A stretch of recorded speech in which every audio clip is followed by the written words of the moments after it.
Halo teman-teman mahasiswa Teknik Informatika Universitas Negeri Gorontalo. Semoga semuanya dalam kondisi baik dan semangat ya belajar di mata kuliah teknologi open source ini. Di video kali ini, kita akan membahas salah satu aspek menarik dari Ubuntu, yaitu tentang rilis dan versi-versinya. Kalian pasti sering mendengar tentang update sistem operasi atau aplikasi. Nah, Ubuntu juga punya sistem rilis yang unik dan menarik untuk kita bahas. Sistem rilis Ubuntu, nama kode dan nomor versi. Ubuntu punya cara penomoran rilis yang beda dari sistem operasi lain. Setiap rilis punya nama kode dan nomor versi yang menunjukkan tahun dan bulan saat Ubuntu dirilis.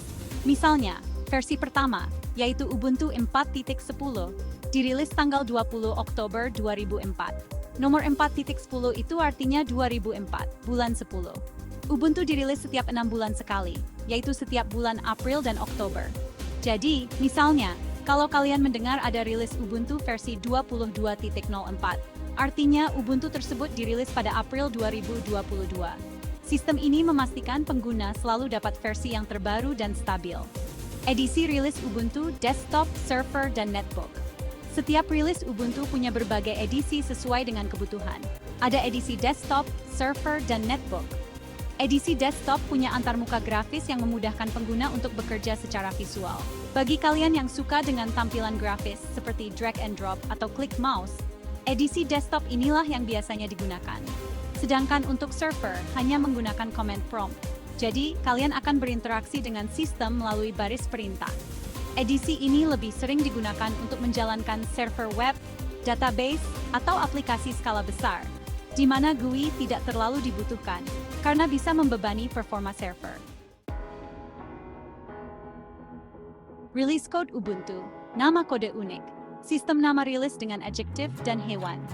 Satu hal unik dari Ubuntu adalah nama rilisnya yang menggunakan dua kata-kata sifat dan nama hewan, misalnya Hardy Heron atau Natty Narwhal. Kata sifat ini disusun berdasarkan alfabet, dan ini cukup menarik karena memberikan identitas unik pada setiap versi Ubuntu. Contohnya, Hardy artinya kuat atau berani, sedangkan Heron adalah sejenis burung. Jadi, Ubuntu selalu punya identitas yang berkesan, bukan sekedar angka versi saja. Jadwal rilis. Setelah GNOME dan Xorg, Ubuntu punya jadwal rilis yang konsisten, yaitu 1 bulan setelah rilis GNOME dan Xorg. Jadi, setiap kali ada update pada GNOME atau Xorg, Ubuntu juga akan mengadopsi update tersebut, yang artinya pengguna Ubuntu selalu dapat versi terbaru dari teknologi grafis atau user interface di Linux. Bagi kalian yang pernah menggunakan Linux di lab kampus, pasti menyadari update rutin ini sangat membantu, terutama ketika kita mencari fitur-fitur baru di setiap rilis.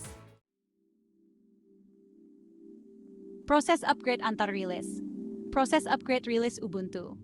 Saat ingin memperbarui Ubuntu, ada beberapa aturan yang harus diikuti. Untuk rilis biasa, kalian harus mengupgrade dari satu versi ke versi selanjutnya. Misalnya dari Ubuntu 11.04 ke 11.10. Tapi kalau kalian menggunakan versi Long Term Support atau LTS, kalian bisa langsung upgrade ke versi LTS berikutnya. LTS ini ideal buat pengguna yang menginginkan kestabilan jangka panjang, seperti di lingkungan server atau workstation yang jarang membutuhkan update besar.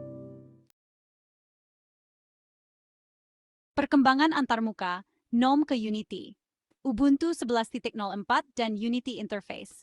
Seiring perkembangan, Ubuntu juga memperbarui antarmukanya. Pada versi 11.04 yang dirilis pada 28 April 2011, Ubuntu memperkenalkan Unity, antarmuka grafis baru yang menggantikan GNOME. Unity ini didesain dengan pendekatan yang berbeda dan bertujuan mempermudah navigasi pengguna. Namun karena perubahan ini mendadak, banyak pengguna yang sempat merasa Unity belum sempurna. Ada beberapa yang suka, dan ada juga yang lebih memilih tampilan GNOME yang lama. Bagi kalian yang sering bekerja dengan interface berbasis Linux di lab, mungkin kalian merasakan perbedaannya ketika antarmuka berubah. Dan Unity akhirnya disempurnakan di versi 11.10, di mana tampilan jadi lebih stabil dan mulus. Distribusi CD Ubuntu dan kemudahan akses di Indonesia. Dulu, Ubuntu tersedia dalam bentuk CD yang bisa didapatkan secara gratis. Tapi sejak rilis Ubuntu 12.10, edisi desktop sudah tidak bisa diinstal lewat CD lagi, karena ukurannya melebihi kapasitas CD biasa, yaitu 700 MB. Kini, instalasi Ubuntu membutuhkan DVD atau flash drive dengan minimal 1 GB ruang kosong. Untuk kalian yang tinggal di Indonesia, Canonical punya solusi agar pengguna bisa mengunduh file Ubuntu lebih cepat dari server-server di Indonesia, tanpa harus mengakses server luar negeri. Ini bisa sangat membantu bagi kalian yang ingin mengunduh atau memperbarui Ubuntu dengan lebih cepat tanpa menghabiskan kuota berlebihan. Desktop environment di Ubuntu. Pertama, GNOME. Sejak rilis pertama, GNOME sudah menjadi desktop environment standar di Ubuntu. GNOME dikenal luas di kalangan pengguna Linux karena tampilannya yang rapi dan fleksibilitasnya. Pada April 2011, GNOME memperkenalkan GNOME Shell, sebuah antarmuka baru yang membuat GNOME makin populer. Banyak pengguna Ubuntu yang beralih ke GNOME Shell karena desainnya yang modern dan intuitif. Buat kalian yang sering mengerjakan tugas dengan tampilan grafis yang nyaman, GNOME ini bisa jadi pilihan. Apalagi jika kalian butuh workspace yang membantu produktivitas dengan navigasi yang mudah. Kedua, Unity. Sejak versi 11 Nopot, Ubuntu beralih ke Unity sebagai desktop environment default. Unity bukan sekadar kumpulan software, tapi lebih ke desain antarmuka yang berjalan di atas platform GNOME. Awalnya, Unity menuai kritik karena masih ada bug. Namun, setelah perbaikan di versi 11.10, Unity akhirnya stabil dengan tampilan yang semakin baik. Unity ini cocok untuk kalian yang suka tampilan sederhana dan navigasi yang fokus, terutama bagi yang sering multitasking. Kalau pernah mencoba Unity di lab kampus, kalian mungkin melihat bagaimana interface ini terasa modern dan cocok untuk kebutuhan sehari-hari. Ketiga, KDE atau K Desktop Environment adalah antarmuka utama pada Kubuntu, varian Ubuntu. KDE terkenal dengan desktop plasmanya yang sangat atraktif, namun butuh sumber daya hardware yang cukup besar. Jadi bagi kalian yang punya laptop dengan spesifikasi lebih tinggi, KDE bisa jadi opsi. Keempat, XFCE adalah desktop environment yang didesain untuk efisiensi sumber daya. XFCE ini lebih ringan dari GNOME dan KDE, cocok untuk komputer dengan spesifikasi menengah. Xubuntu, varian yang menggunakan XFCE, jadi pilihan yang tepat bagi kalian yang punya perangkat dengan spesifikasi terbatas, tapi tetap ingin pengalaman Ubuntu yang stabil. Kelima, LXDE. LXDE adalah desktop environment yang paling ringan, bahkan dibandingkan XFCE. LXDE ini dipakai oleh Ubuntu, dan dirancang untuk perangkat dengan hardware rendah, atau bagi kalian yang butuh desktop cepat dan hemat energi. Bagi yang punya komputer lawas, atau sekadar ingin sistem yang berjalan cepat, Ubuntu dan LXDE adalah kombinasi yang ideal. Varian Ubuntu, Kubuntu, Subuntu, Lubuntu, dan lainnya. Varian yang didukung Canonical. Canonical Limited mendukung beberapa varian Ubuntu secara resmi, Kubuntu, Subuntu, dan Lubuntu. Masing-masing punya keunggulannya sendiri sesuai dengan kebutuhan pengguna. Kubuntu menggunakan KDE Plasma Workspace, dan biasanya membutuhkan hardware yang lebih banyak dibanding Ubuntu. Subuntu menggunakan XFCE sebagai desktop environment, lebih ringan dibanding Ubuntu, dan cocok untuk perangkat yang butuh efisiensi.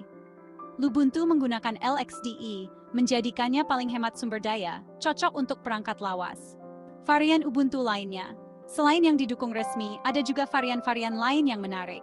Edubuntu merupakan proyek gabungan Ubuntu dan GNOME untuk menciptakan sistem operasi yang mendukung pembelajaran di sekolah. Jadi, jika kalian atau instansi pendidikan ingin sistem yang mendukung kegiatan belajar mengajar, Edubuntu adalah pilihan yang cocok. Mythbuntu. Varian ini didesain untuk membuat home theater berbasis Myth TV, menggunakan XFCE sebagai desktop environment. Cocok bagi yang ingin mengembangkan sistem home theater dengan software open source. Ubuntu Edisi Server. Ubuntu juga menyediakan edisi khusus server yang dirancang untuk keperluan jaringan, web hosting, dan layanan komputasi lainnya. Dukungan LTS dan pembaruan keamanan. Edisi server ini menggunakan versi long-term support (LTS) seperti Ubuntu 10.04 yang mendapatkan dukungan hingga 5 tahun. Ini menjadikannya pilihan yang stabil untuk server yang perlu berjalan terus-menerus tanpa gangguan. Misalnya, bagi yang bekerja atau punya rencana untuk mengelola server pribadi, Ubuntu Server dengan dukungan jangka panjang I adalah pilihan tepat karena stabil dan selalu mendapatkan update keamanan. Fitur keamanan tambahan, AppArmor dan enkripsi. Ubuntu Server dilengkapi modul keamanan AppArmor di kernel Linux untuk memproteksi paket-paket software.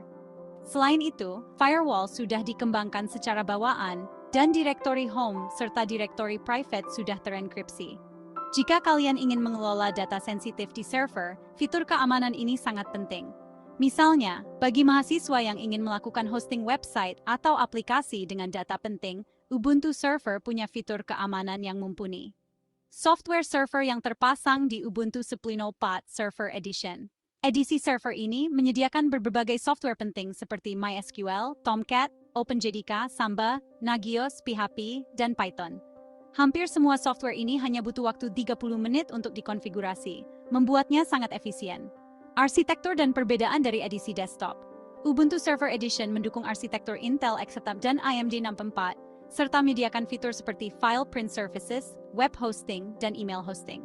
Namun berbeda dengan Desktop Edition, pada Ubuntu Server X Window Environment tidak terinstall secara default, walau tetap bisa diinstal manual jika dibutuhkan. Fitur tambahan, Ubuntu Enterprise Cloud. Pada CD Ubuntu Server Edition, tersedia juga pilihan untuk menginstal Ubuntu Enterprise Cloud. Jadi, jika kalian ingin membuat server yang mendukung layanan cloud, fitur ini sangat membantu. Layanan dukungan berbayar. Ubuntu Server tersedia secara gratis. Tetapi Canonical juga menawarkan dukungan teknis dan konsultasi yang bisa kalian pilih, dengan harga per kontrak tergantung kebutuhan. Biasanya, ada paket dukungan untuk jam kerja bisnis atau dukungan 24 jam. Misalnya, jika ada perusahaan yang butuh dukungan teknis sepanjang waktu untuk server mereka, Canonical punya paket dukungan 24 jam yang sangat membantu. Demikian Ubuntu, salah satu contoh nyata dari sistem operasi open source. Dengan mempelajari Ubuntu, kita bisa melihat langsung bagaimana prinsip open source diterapkan dalam dunia nyata, memberikan kesempatan kepada pengguna untuk mempelajari, mengubah, dan memodifikasi software secara bebas. Jadi sudah siap mencoba Ubuntu di perangkat kalian? Dengan komunitas yang solid, fitur-fitur menarik, dan tentunya tanpa biaya, Ubuntu bisa menjadi pilihan yang tepat untuk mendukung aktivitas belajar kalian sekarang dan mempersiapkan keterampilan yang diperlukan di dunia kerja nanti. Terima kasih sudah menyimak. Sampai jumpa di video berikutnya, dan selamat berkarya dengan Ubuntu.